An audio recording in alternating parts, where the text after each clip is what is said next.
Well, in a case of history repeating itself, Tadej Pogačar with a mechanical at the foot of the Europa climb. First to cross the finish line, taking his first stage win at his first Giro D'Italia and his first Maglia Rosa.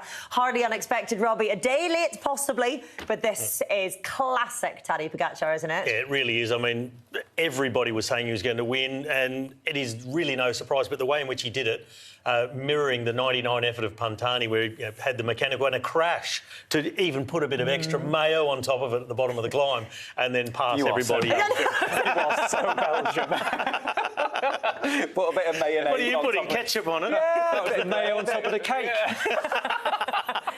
Can I just explain, Robbie's wife is Belgian, and so there's a lot of Belgian influence to It's actually an Aussie saying. Is it really? It is. You put a bit of mayo on it. Oh, really? Yeah, you talk it up, you increase the... There are spicier things than mayo. We'll teach you some culinary skills over the next few weeks. Anyway, my point is that Tadej Pogačar did Pogačar things and annihilated everybody. A few followed him, but to their peril, because it blew them up. Not very Pogačar-esque at the foot of the climb, which we'll get to in just a moment, actually, because I want to talk through these pictures first, Adam. Robbie had suspected maybe an attack at 6 kilometres to go. Polk says, maybe I won't attack at all. 4.5 kilometres, boom, off he goes. Yeah, what a liar. We knew he was going to attack. But, I mean, O'Connor did a fantastic ride here to follow him. But as Robbie said, he was one of the ones that really suffered from this attack. You know, following Pogačar. It's almost a new style of attacking from Pogačar, because for me, we know what he can do, but riders are able to follow. It's sort of 20 seconds, 30 seconds after the initial acceleration.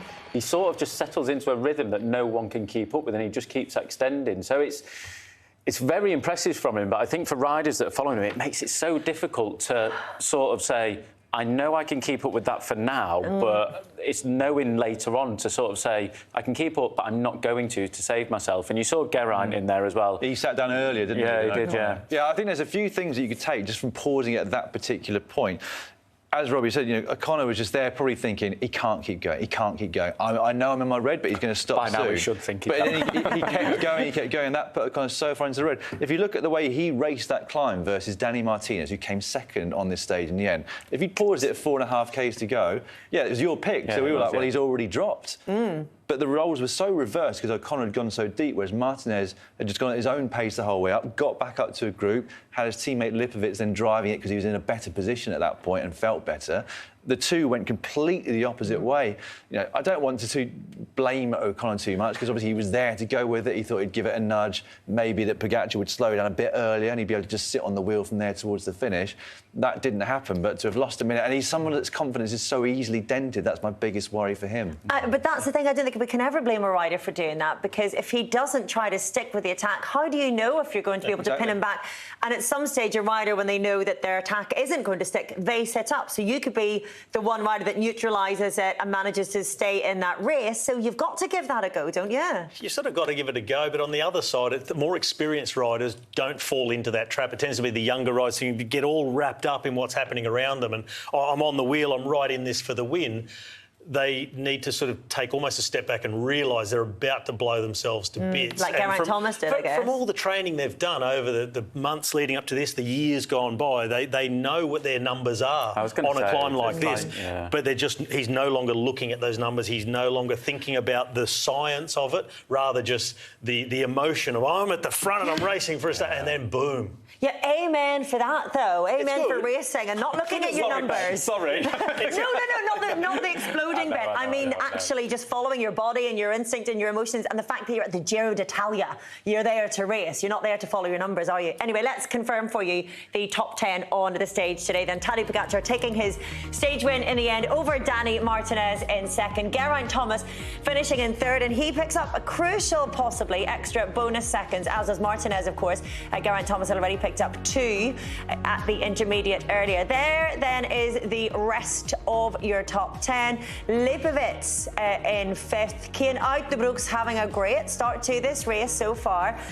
We were talking a moment ago about how everything didn't go exactly according to plan for Tadej Pogačar, and it didn't look like Tadej Pogačar because he's quite flawless, let's be honest, other than his spectacular crash last year at Liège. But here we saw a moment of vulnerability, of humanity, Dan, that made us think, oh, are there cracks here this race? Yeah, he was a little bit angry, wasn't he, at the crash there. And when we got the slow motion a little bit later, we saw that, obviously most of the peloton are using these tubeless tyres now, but as he went around that corner, it was enough for the rim to press into the tyre and the sealant that's inside spurted out at the same time as he's cornering. So all of a sudden he's got a slippery sealant underneath his tyre. That's why he wipes out. This is the slow motion here.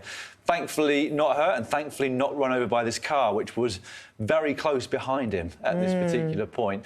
But yeah, it was a bit of an effort to come back, and Ineos at that point were driving it pretty hard towards the intermediate sprint. Kept going a bit afterwards, managed to get back reasonably comfortably in the end, and immediately put his team to work, and they did a fantastic job today. And they were able to, in part because Ineos had taken so much control of the stage today because they had the pink jersey. It's a reminder that anything and everything can and often does happen in Grand Tour racing, so we cannot, as I keep saying, write any script in advance. However, when we look at Tadej Pogačar and the fact that he has now taken the lead, I think we can show you the GC standings, actually. The fact that he's taken the Maglia Rosa is not going to be of much concern, I don't think, to the other riders. It certainly won't be a surprise. I'm not sure if we can bring you up the timings as they stand right now, but we'll bring them as soon as we can. But we know he's in the leader's jersey. There won't be panic regardless of the 30-odd seconds that he has, will there? It's not going to be like they've got to reconfigure their game plan because they would have expected this, no? I think that's the thing. Like, if he took 1 minute today, if he took 2 minutes, if he took 20 seconds, 2 seconds, I don't think the game plan can change just because it's Pogačar. There's the graphic of the GC, 45 seconds ahead of Geraint and Martinez. But quite a lot, actually, isn't it? It is quite a lot, but at the same time, it's probably only going to build over the next couple of, until Rome probably. But at the same time, the other guys can't concentrate on him too much. Maybe use him to their benefit at times, trying to get on his wheel like they did today later on into the race. But I just think they have to focus on what they do. We saw today, like Geraint Thomas, the experience of him just being able to say, I'll follow Pogačar, but at the same time, I know I can't keep this up for too long, so I'm going to follow, see who else follows, but then if it's too much, back off and get myself back into the wheels and be tactical about it. And I think, what can you do against Pogačar? Unless they catch him out in a bit of crosswind, if there's a really bad crash that he's stuck behind, then they might be able to take advantage of that, as cruel as that sounds. But apart from that, it's really difficult to know how to try and beat him.